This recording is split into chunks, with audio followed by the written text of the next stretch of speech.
উন্মুক্ত বিশ্ববিদ্যালয়ের এলএলবি সনদ জালিয়াতির ঘটনায় সরকারি সিনিয়র প্রোগ্রামার খালিদ সাইফুল্লাহ সহ ৫ জনকে বরখাস্ত করল বিশ্ববিদ্যালয় কর্তৃপক্ষ। সোমবার এই বিষয়ে অনুসন্ধানের প্রতিবেদন সম্প্রচার করে যমুনা টেলিভিশন। এরপরই বিশ্ববিদ্যালয় কর্তৃপক্ষ এই অপরাধীর বিরুদ্ধে দ্রুত ব্যবস্থা গ্রহণ করে।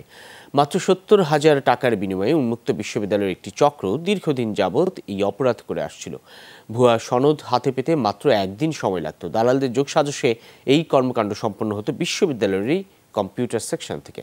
বিষয়টি জানতে পেরে গঠন করা হয় ৩ সদস্যের তদন্ত কমিটি। গেল মাসে কারিগরি শিক্ষা বোর্ডের সনদ জালিয়াতি ফাঁসের পর যমুনা টেলিভিশন অনুসন্ধান উন্মোচিত হল উন্মুক্ত বিশ্ববিদ্যালয়ের এই প্রতারণা। সহকর্মী আখলাকুস সাফার কাছ থেকে জানবো সে বিষয়ে বিস্তারিত। সাফা, একটু জানাবেন, সনদ জালিয়াতি ইস্যুতে ৫ জনকে বরখাস্ত করা হলো, আর কি ধরনের প্রতিক্রিয়া আসলে জানাচ্ছে বিভিন্ন দায়িত্বশীল প্রতিষ্ঠানগুলো, একটু জানাবেন।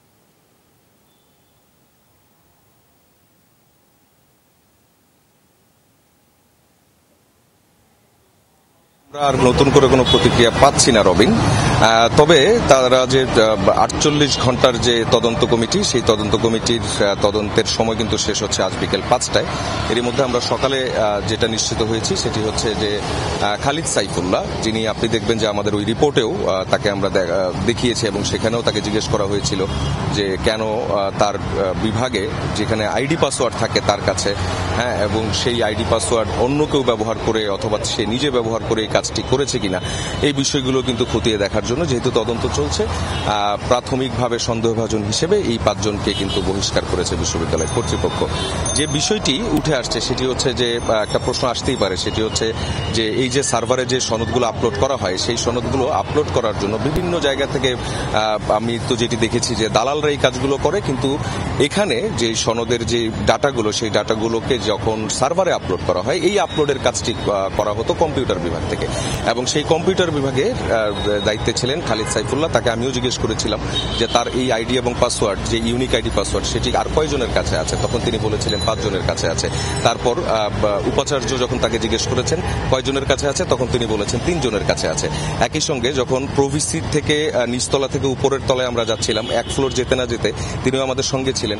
সেই সময় আমরা দেখেছি যে ফলাফলের যে সাইট, সেই যে সার্ভার আছে, সেই সার্ভারটি সঙ্গে সঙ্গে বন্ধ করে দেওয়া হয়েছিল।